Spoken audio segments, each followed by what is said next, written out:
Hi friends, പുതിയൊരു വീഡിയോയിലേക്ക് സ്വാഗതം. ഇത് കറണ്ട് അഫെയേഴ്സ് ആണ്. തൊഴിൽ വാർത്തയിലെ കറണ്ട് അഫെയേഴ്സ് ചോദ്യങ്ങളിലേക്ക് എല്ലാവർക്കും ഒരിക്കൽ കൂടെ സ്വാഗതം. ഒന്നാമത്തെ ചോദ്യം എന്നുള്ളത്, പുതിയ പാർലമെൻറ്റ് മന്ദിരത്തിൻ്റെ ഉദ്ഘാടനത്തോടനുബന്ധിച്ച് അധികാരത്തിൻ്റെ അടയാളമായി ചെങ്കോൽ സ്ഥാപിച്ചത് എവിടെയാണ്? സ്പീക്കറുടെ ഇരിപ്പിടത്തിൻ്റെ വലതുവശത്തെ ചുമരിലാണ്. അധികാര കൈമാറ്റത്തെ സൂചിപ്പിക്കാൻ തമിഴ്നാട്ടിലെ പ്രമുഖ ശൈവമഠമായ തിരുവാടുതുറൈ അധീനത്തിൻ്റെ പ്രതിനിധിയായ കുമാരസ്വാമി നമ്പിയാർ 1947 ഓഗസ്റ്റ് 14 രാത്രി 11:45 ബ്രിട്ടീഷ് വൈസ്രോയ് ലൂയി മൗണ്ട് ബാറ്റണിൽ നിന്ന് ചെങ്കോൽ ഏറ്റുവാങ്ങി പ്രധാനമന്ത്രി ജവഹർലാൽ നെഹ്റുവിന് കൈമാറിയെന്നാണ് കേന്ദ്ര സർക്കാർ അവകാശപ്പെടുന്നത്. നെഹ്റു കുടുംബത്തിൻ്റെ വസതിയായ അലഹബാദിൻ്റെ ആനന്ദഭവൻ മ്യൂസിയമായി മാറ്റിയപ്പോൾ ചെങ്കോൽ അവിടെ സൂക്ഷിച്ചു. പ്രയാഗ് രാജായി പേര് മാറിയ അലഹബാദിൽ നിന്നാണ് ചെങ്കോൽ പുതിയ പാർലമെൻറ്റ് മന്ദിരത്തിലേക്ക് കൊണ്ടുവന്നത്. ദക്ഷിണേന്ത്യയിലെ ചോള രാജവംശത്തിൻ്റെ കാലത്ത് അധികാര കൈമാറ്റം അടയാളപ്പെടുത്താൻ ചെങ്കോലാണ് ഉപയോഗിച്ചിരുന്നത്. നീതി എന്നർത്ഥമുള്ള സെമ്മെ എന്ന തമിഴ് വാക്കിൽ നിന്നാണ് സെങ്കോൽ അല്ലെങ്കിൽ ചെങ്കോലിൻ്റെ ഉദ്ഭവം. 1927 ജനുവരി 18 വൈസ്രോയ് ഇർവിൻ പ്രഭു വൃത്താകൃതിയിലുള്ള പഴയ പാർലമെൻറ്റ് മന്ദിരം ഉദ്ഘാടനം ചെയ്തത്. ബ്രിട്ടീഷ് ആർക്കിടെക്റ്റുമാരായ എഡ്വിൻ ലൂട്ടിൻസും ഹെർബർട്ട് ബേക്കർ എന്നിവരാണ് മന്ദിരം രൂപകൽപ്പന ചെയ്തത്.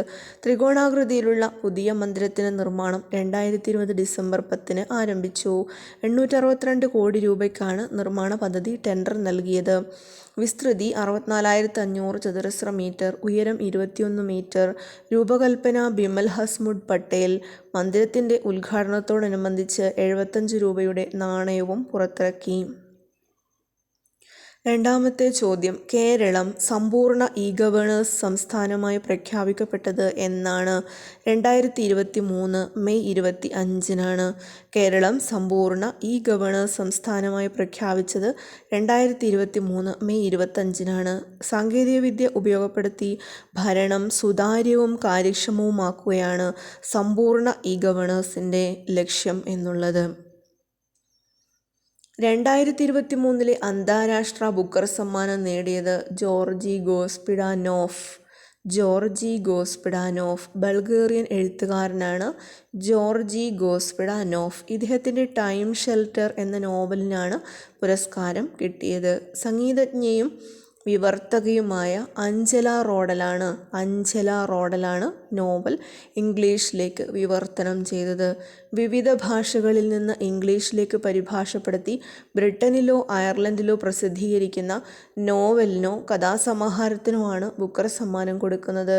സമ്മാനത്തുക 50,000 പൗണ്ട്, അതായത് 51.23 ലക്ഷം രൂപ നോവലിസ്റ്റിനും പരിഭാഷകയ്ക്കും തുല്യമായി വീതിച്ച് നൽകുന്നു. ആദ്യമായാണ് ബൾഗേറിയൻ നോവലിന് ഈ പുരസ്കാരം ലഭിക്കുന്നത്. 2022 ഇന്ത്യൻ എഴുത്തുകാരിയായ ഗീതാഞ്ജലി ശ്രീയുടെ ടോംബ് ഓഫ് ഡാൻസ് എന്ന ഹിന്ദി നോവലിനും പരിഭാഷകയായ അമേരിക്കൻ എഴുത്തുകാരി ഡെയ്സി റോക്ക് വെല്ലിനും അന്താരാഷ്ട്ര ബുക്കർ സമ്മാനം ലഭിച്ചിട്ടുണ്ട്. ഏത് രാജ്യവുമായാണ് ഇന്ത്യ 2023 കുടിയേറ്റ ഉടമ്പടി ഒപ്പുവെക്കുന്നത്?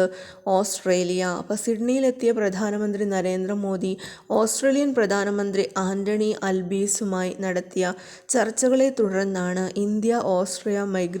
Australia migration and mobility partnership arrangements India Australia migration and mobility partnership arrangement ഒപ്പുവയ്ക്കുന്നത്. ഇന്ത്യക്ക് വേണ്ടി മാത്രമുള്ള മെയ്ഡ്സ്, അതായത് mobility arrangement for talented early professionals scheme പദ്ധതിക്കും ഓസ്ട്രേലിയ രൂപം കൊടുത്തിട്ടുണ്ട്. പ്രതിഭയമുള്ള പ്രൊഫഷണലുകളുടെ കുടിയേറ്റങ്ങളെ പ്രോത്സാഹിപ്പിക്കുന്നതിനാണ് ഈ പദ്ധതി. ഏത് ഇന്ത്യൻ ഭരണാധികാരിയുടെ വാളാണ് അടുത്തിടെ ലണ്ടനിൽ നടന്ന ലേലത്തിൽ 140 കോടി രൂപയ്ക്ക് കൈമാറ്റം ചെയ്യപ്പെട്ടത്? ടിപ്പു സുൽത്താൻ്റെതാണ്. ഏത് ഇന്ത്യൻ ഭരണാധികാരിയുടെ വാളാണ് ലണ്ടനിൽ നടന്ന ലേലത്തിൽ 140 കോടി രൂപയ്ക്ക് കൈമാറ്റം നടത്തിയത്? ടിപ്പു സുൽത്താൻ. മൈസൂർ. ടിപ്പുവിൻ്റെ കൊട്ടാരത്തിലെ സ്വകാര്യ മുറിയിൽ നിന്ന് കണ്ടെടുത്ത വാളാണ് ലേലത്തിന് വെച്ചത്. 2023 മെയ് 24 സൂറിച്ച് അല്ലെങ്കിൽ സ്വിറ്റ്സർലൻഡ് അന്തരിച്ച ടീന ടർണർ വിശേഷിപ്പിക്കപ്പെടുന്നത് എങ്ങനെയാണ്? അത് റോക്ക് ആൻഡ് റോൾ രാജ്ഞി എന്നാണ്. 2023 മെയ് 24 സൂറത്ത് അല്ലെങ്കിൽ സൂറിച്ച് അല്ലെങ്കിൽ സ്വിറ്റ്സർലൻഡ് അന്തരിച്ച ടീന ടർണർ വിശേഷിപ്പിക്കപ്പെടുന്നത് എങ്ങനെയാണ്? റോക്ക് ആൻഡ് റോൾ രാജ്ഞി എന്നാണ്. US ടെന്നസിയിൽ ജനിച്ച ടീന 1980കളിലെ പോപ്പ് സംഗീത രംഗത്ത് നിറഞ്ഞു നിന്നിരുന്നു. 8 തവണ ഗ്രാമി പുരസ്കാരം നേടി. 2018 ഗ്രാമി ആജീവനാന്ത പുരസ്കാരം ലഭിച്ചു. I Tina, my life story എന്നിവ ആത്മകഥയാണ്. അടുത്തത്, ചൊവ്വാ ദൗത്യത്തിൻ്റെ ഭാഗമായി ടെക്സിലെ ഹൂസ്റ്റണിൽ നാസ സജ്ജമാക്കിയ ചൊവ്വയ്ക്ക് സമാനമായ ആവാസ വ്യവസ്ഥയ്ക്ക് നൽകിയ പേരെന്താണ്? Mars Dune Alpha. Mars Dune alpha.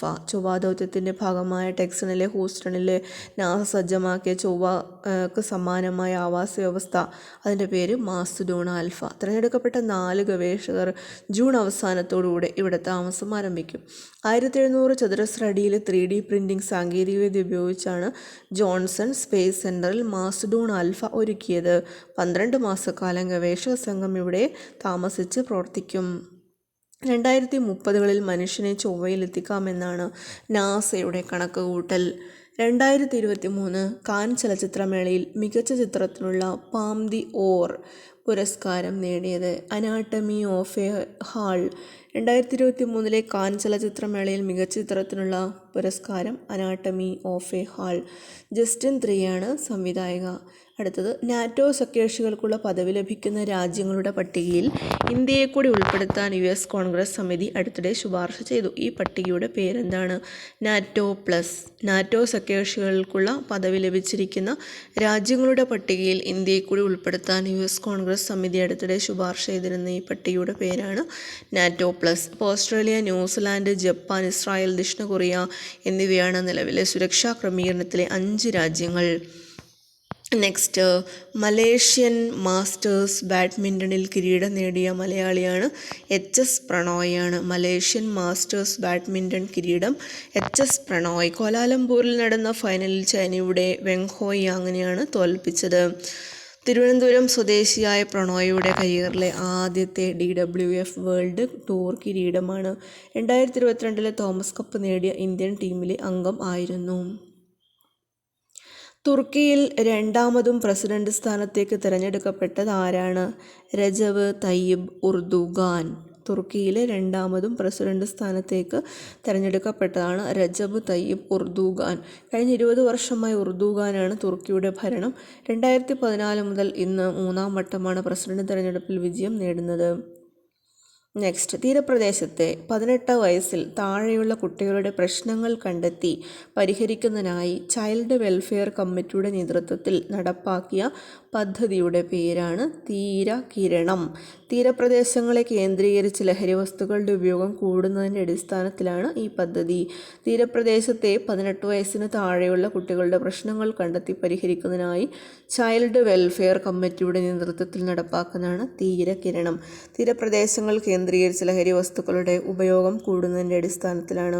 അപ്പം നീതി ആയോഗിന് സമാനമായി സംസ്ഥാനങ്ങളിൽ സജ്ജമാക്കുന്ന പുതിയ സംവിധാനത്തിൻ്റെ പേര് സ്റ്റേറ്റ് സപ്പോർട്ട് മിഷൻ. നീതി ആയോഗിൻ്റെ സമാനമായിട്ട് സംസ്ഥാനങ്ങളിൽ സജ്ജമാക്കുന്ന പുതിയ സംവിധാനത്തിൻ്റെ പേരാണ് സ്റ്റേറ്റ് സപ്പോർട്ട് മിഷൻ.